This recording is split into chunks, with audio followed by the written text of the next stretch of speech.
పరిశుద్ధుడ ప్రేమగల తండ్రి నీకు వందనాలు. సర్వసృష్టికర్త నీకు వందనాలు.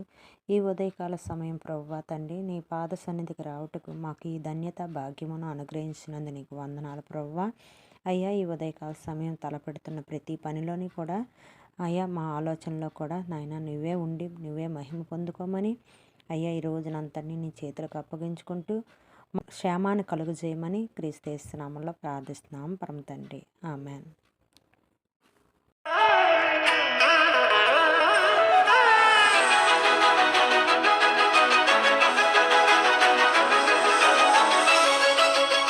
నాదు రక్షక నీ మనసే ఉత్తమం, దిన దినము నీతోనే వసింతును.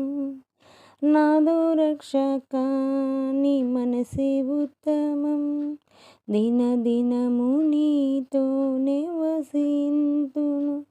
నేనేది పలికినను ఇది చేసినను నీ ప్రేమనే కనపరుదును, నీ శక్తినే కొనియాడెదన్.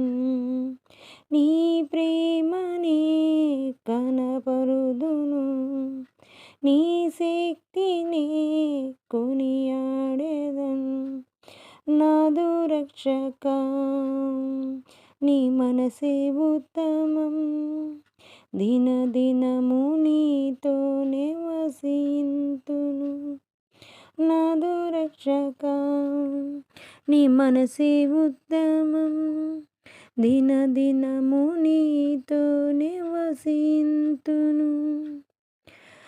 నా హృదిలో నా నీ వాక్యం నివసింపని, ప్రతి క్షణము ప్రతి దినము జ్ఞానింతును. నా హృదిలోని నీ వాక్యం నివసింపని, ప్రతి క్షణము ప్రతి దినము జ్ఞానింతును. లోకము నన్ను విడచిన నీవు విడువలేదు, లోకం నన్ను విడిచిన నీవు విడువలేదు. నాకు జయము జయము నీ శక్తితోనే, నాకు జయము జయము నీ శక్తితోనే.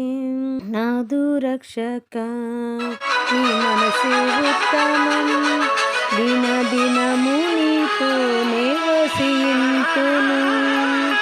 నాదు రక్షక నీ మనసే ఉత్తమం, దిన దినము నీతోనే వసింతును. నా తండ్రి నా విభుడా పాలించుమా, ఆదరణ నా హృదిలోను నింపుమయ్యా. నా తండ్రి నా విభుడా పాలించుమా, ఆదరణ నా హృదిలోని నింపుమయ్యా.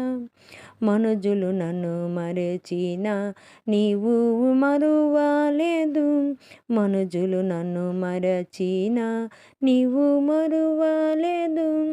నాకు జయము జయము నీ ప్రేమతోనే, నాకు జయము జయము నీ ప్రేమతోనే.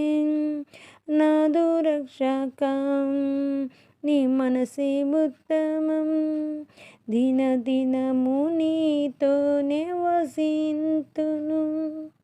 నాదు రక్షక నీ మనసే ఉత్తమం, దిన దినము నీతోనే వసింతును.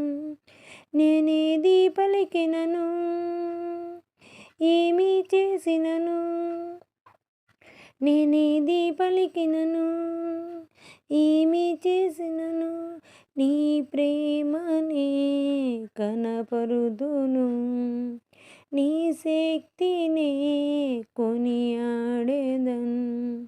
నీ ప్రేమనే కనపరుదును, నీ శక్తినే కొనియాడెదన్.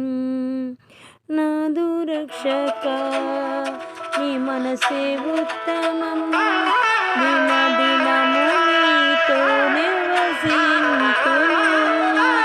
నాదు రక్షక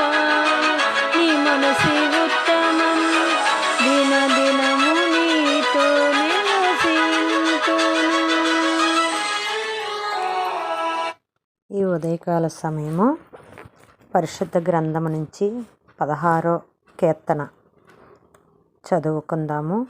దేవా, నీ శరణు జొచ్చి ఉన్నాను, నన్ను కాపాడుము. నీవే ప్రభువుడవు, నీకంటే నాకు క్షేమదాయమేదియు లేదని యెహోవాతో నేను మనవి చేయుచున్నాను. నేను ఇలాగందును, భూమి మీద ఉన్న భక్తులే శ్రేష్ఠులు, వారు నాకు కేవలం ఇష్టలు.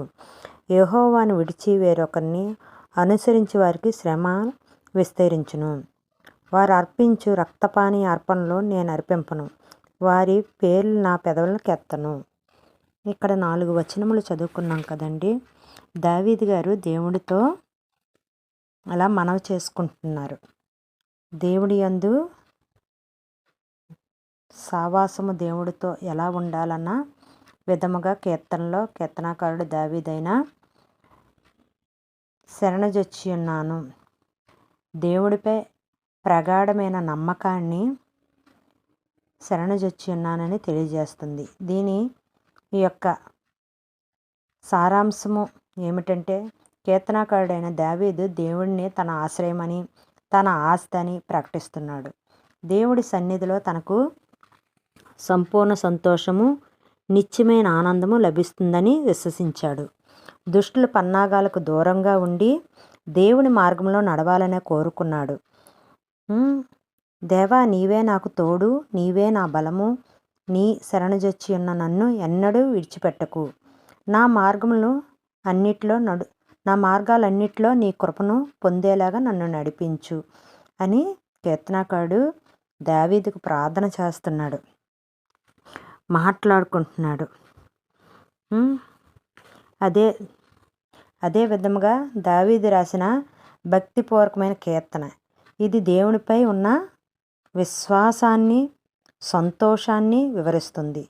ఈ కీర్తన ఆధారంగా మనము కొన్ని వచనాలు కూడా తెలుసుకుందాము. అయితే ఈ 4 వచనాలు ఒక భాగముగా విభజించుకుంటే, దావీదు తనను తాను కాపాడమని దేవుని వేడుకుంటున్నాడు. నన్ను నువ్వు కాపాడు ప్రభువా అని దావీదు భక్తుడైన ప్రభు వారికి మనవి చేసుకుంటున్నాడు. నీవే నా ప్రభువు, నీకంటే నాకు క్షేమదాయం ఏమీ లేదని ఒప్పుకుంటున్నాడు. లోకములో మనుషులు ఇతర దేవతలను వెనక పరుగులెత్తవచ్చు, కానీ నిజమైన క్షేమము కేవలం యెహోవా యందే ఉందని, మనం దేవునిపై ఆధారపడినప్పుడు మనకు ఏ కొదువు ఉండదు. చాలామంది చూడండి, వేరు వాటి మీద ఆధారపడతారు, వేరు వ్యక్తుల మీద ఆధారపడతారు. అలా కాకుండా దేవుడి మీద ఆధారపడినప్పుడు, దేవుడైన యెహోవా మీద మనం ఆధారపడినప్పుడు అది మనకి మన జీవితాల్లో ఏమీ కొదువు లేకుండా మన జీవితాలు ఉంటాయంట. దావీదు అలాగే ప్రభు మీద ఆధారపడ్డాడనమాట. అలాగే కీర్తనలు 16లోనే 5 నుంచి 8 వచనాలు చూసుకుంటే, ఈ యొక్క 4 వచనాలు చూసుకుంటే, యెహోవా నా స్వజాతం భాగము నాకు కలిగిన, మనకు దేవుడి మీద తను ఆధారపడి మనకు ఆస్తిపాస్తులు ఉన్నా లేకపోయినా దేవుడే మన సొత్తని భావించారు.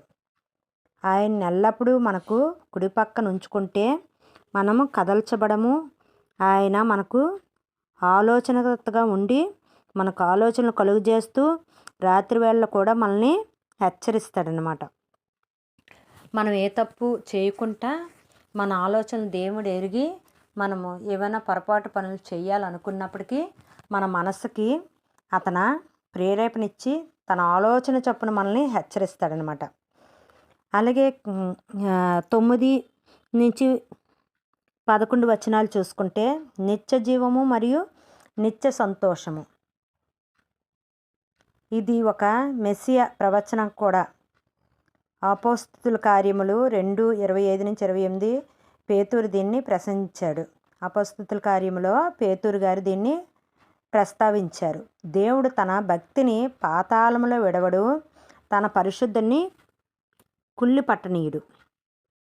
చూసారండి, పేతురు గారు కూడా దావీదు గారిలాగే తన భక్తినట పాతాళంలో విడవడట, తన పరిశుద్ధతని కుళ్ళి పట్టనీయడట. మరణం తర్వాత కూడా దేవుని సన్నిధిలో మనకు జీవం ఉందని, ఆయన సన్నిధిలో సంపూర్ణ సంతోషం, ఆయన కుడి చేతిలో నిత్య జీవం సుఖములు కలవని, ఇది పేతురు గారు నమ్మకం. అలాగే మనం కూడా నమ్మి ఉండాలి. ఆయన సన్నిధిలో సంపూర్ణ సంతోషమే ఉన్నదని, ఆయన కుడి చేతిలో నిత్య జీవము సుఖము కలదని మనము విశ్వసించాలి. అట్టి రీతిగా దేవుడి వైపు మనం తిరిగి మనం ఆలోచించినప్పుడు, మనం ప్రార్థించినప్పుడు మనకు దేవుడు సమీపంగా ఉండి మనకు ఆలోచనలు కలుగజేసి మనం ఏ విధముగా వెళ్ళాలో ఏ విధముగా వెళ్ళకూడదో అన్న జ్ఞానంని తెలియజేస్తారనమాట. ఈ లోక సంబంధమైన సంతోషాలు తాత్కాలికం, కానీ దేవుని శరణుజొచ్చిన వారికి ఆయన ఈ లోకంలో రక్షణను, మరణం తర్వాత నిత్యజీవాన్ని ప్రసాదిస్తాడు. ఈ లోకంలో అన్నీ సంతోషంగా అనిపిస్తాయి, కానీ తాత్కాలికంగానే ఉంటాయి. అది పర్మనెంట్గా మనకు ఉండవు. మరణం తర్వాత నిత్యజీవం మాత్రం మనకి శాశ్వతంగా ఉంటుంది. కనుక మన హృదయం సంతోషించాలి, మన నాలుక ఆనందించాలి. అట్టి రీతిగా మన జీవితాలు ఉంచే విధముగా ఉండాలి. అయితే మనం ఈరోజు దావీదు గారు చేసిన ప్రార్థన, పేతురు గారు ప్రసంగించిన అంశము బట్టి మనము కూడా దేవుడి మీద పరిపూర్ణముగా ఆనుకొని దేవుడి పట్ల మనము కూడా శ్రద్ధ కలిగి దేవుని వెతికేవారుగా మన జీవితాలు ఉంచుకుందాము. అయితే ఈరోజు చిన్న ప్రార్థన చేసుకుందాం.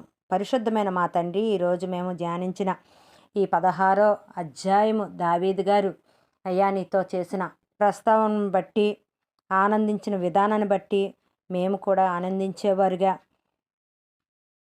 దావీదు వలె మేము కూడా నీవే మా శరణమని నమ్ముచున్నాము. మా జీవితాల్లో ఎన్ని కష్టాలు ఎదురైనా నీవే మా దిక్కని, నీకంటే మాకు ప్రస్తావనను బట్టి, ఆనందించిన విధానాన్ని బట్టి మేము కూడా ఆనందించేవారుగా, దావీదు వలె మేము కూడా నీవే మా శరణమని నమ్ముచున్నాము. మా జీవితాల్లో ఎన్ని కష్టాలు ఎదురైనా నీవే మా దిక్కని, నీకంటే మాకు మేలు కలిగించేది ఏది లేదని, ఏది శాశ్వతం కాదని, దేవా నీ మార్గములను నడిపించండి ప్రభువా. అయ్యా మమ్మల్ని నీ మార్గంలో నడిపించండి. మాకు కుడివైపు పక్కన నీ ఉండి మేము కదల్చబడకుండా మమ్మల్ని బలపరచండి. లోకాశల వైపు కాక మా మనస్సు వెళ్ళకుండా నీ సన్నిధిలో ఉన్న నిత్య సంతోషం కోసం వేచి చూసేవారిగా, మా హృదయాలను ఫలించే విధముగా, మేము ఎల్లప్పుడూ నీ యందు ఆనందించే విధముగా దీవింపబట్టుకు మా రక్షకుడిగా యేసుక్రీస్తు నామమున అయ్యా ఈ ఛానల్ వీక్షిస్తున్న ప్రతి కుటుంబాన్ని దీవించి ఆశీర్వదించమని ప్రార్థిస్తున్నాం పరమ తండ్రి. ఆమెన్.